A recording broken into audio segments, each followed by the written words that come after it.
Alright, so today we're going to be talking about the infamous Panasonic RR-DR60, a digital recorder that has become very famous in the ghost hunting / paranormal community.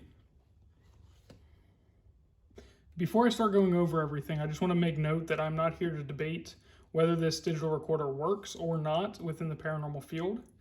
I simply am here to educate and teach people how to use this recorder and the different functions that it has. So if you're going to be a keyboard warrior and sit there and complain about this and the price that they go for, just keep comments to yourself. That's not what I'm here for. So if by chance you're watching this and you've never seen this recorder before, just know that it is extremely expensive. So unless you're lucky enough to find it at a yard sale or an old antique store, it's going to cost you an arm and a leg, especially in some of the trade groups or on eBay. So I don't make the rules. It's just how it is. It's supply and demand. So to start off, I'm just going to tell you the different parts of this. The mode, record, your wheel that'll adjust your volume, your sensitivity, as well as your playback. You'll press inwards on it. My apologies. The erase button is back here. Your volume is here. And this here is the spin control. So I never mess with it. I just leave that alone. Definitely don't mess with your lock. You really no reason to mess with it. 10-second review. If you hit this, it'll go back 10 seconds. So if you hear something, you can quickly hit this button and it'll automatically go back 10 seconds instead of scrolling for it. So it's a very useful function, and we'll go over more of that here in a bit. These run on 2 AAA batteries, and there's a couple different models. I believe there's an FD and an FC model. Again, this is one of those things that people debate which one works better. I'm not here to do that, so I'll let you choose for yourself.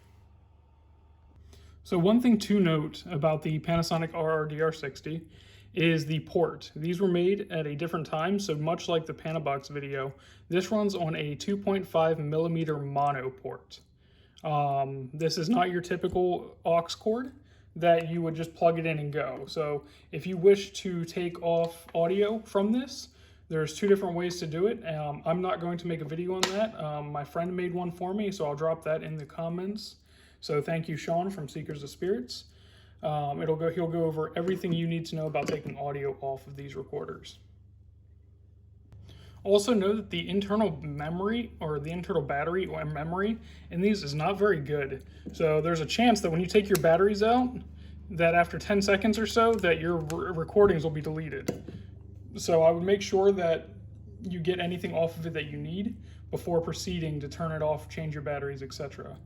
Most people store them without the batteries, just so that way it keeps any corrosion from coming up. So what I would recommend doing is if you don't have the setup that Shawn has, that you can see in his video, simply just record to your phone like I would now. Hold it up, let the recorder play. Oh, sorry, this is a weird angle. We're out here in the cold trying to talk to you, and I'm sure it's lonesome being out here by yourself. You can say anything at all to let us know you're here. They'd be greatly appreciated. I'm talking to any of these 3 devices. All right, so just simply doing that and recording it to your phone, you lose a little bit of quality with it, but it's still a good enough chance that it'll save your recording if you have to change your batteries on the fly. So I do recommend trying that at some point as well, and you can edit it from your video, from your phone. All right, so let's go into some of the different modes. So when you hit the mode button once, it's going to bring up your sensitivity. You can change that just by rolling the wheel. Be very light on it. These wheels tend to break. If you put it all the way up, it'll turn off the, what do you want to call it? The voice activation mode, which most people use. It'll turn it off basically. So you turn your volume all the way up and turn your sensitivity all the way up. Oh, gotta go back to it. It wasn't fast enough.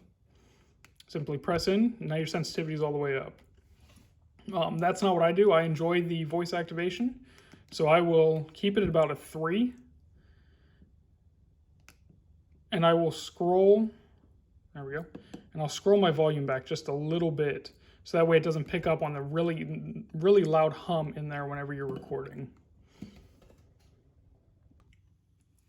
Another thing to note about this recorder is it's called the DR60, meaning it only records for 60 minutes or 100 files. After 100 files, it no longer will record for you, even if you're under that 60-minute threshold. To show the voice activation system, I'm going to step away from my computer. It's making way too much noise. Turn it on. And you see how it's flashing there? That means it's not recording. And then when I talk, it'll come back. So adjusting your sensitivity will help a lot with that. You'll also notice this red dot here. When you're talking, it'll keep solid. And whenever you stop, it blinks, letting you know it is no longer recording. This is really helpful for when doing an EVP session. You can, let me stop the recording there. You can ask a question. How are you today?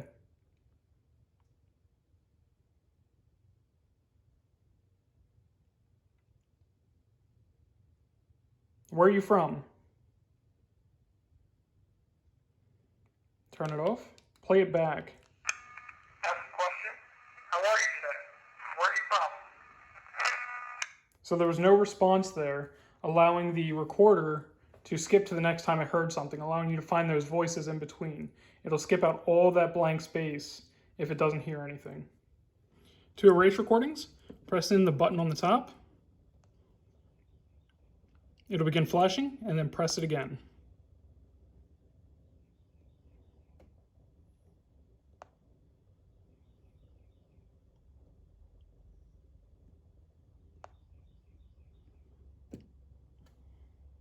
As for other modes, I wouldn't even bother.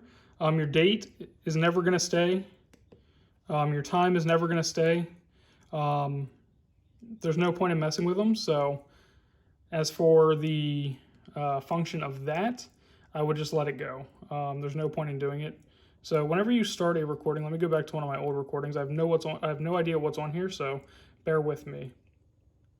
The 10-second review button is very helpful, so we'll play this recording here. EVP session, the hanging tree. How many people are here with us right now? Are you male or female? Are we bothering you? Now say I felt I heard something. Hit this button. How many people are here with us right now? Are you male or female? Are we bothering you? Free. Do you know me? Could you guys here with us right now?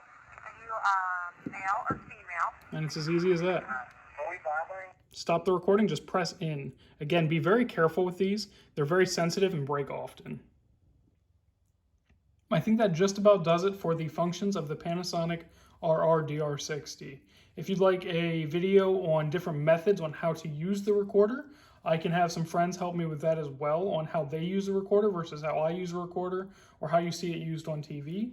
If that's something people would be interested in, just let me know, and I'm sure I can work that out as well. I am a huge equipment nerd, so I love doing this kind of stuff. If there's other equipment that you guys want to see functions of, feel free to reach out to me. One thing that I do want to note is with it being expensive, I'd recommend a case for it. If you're lucky enough to get one of the cases that came with it from the start, that's awesome. If not, an old Nokia case works just as well. All right, thank you guys.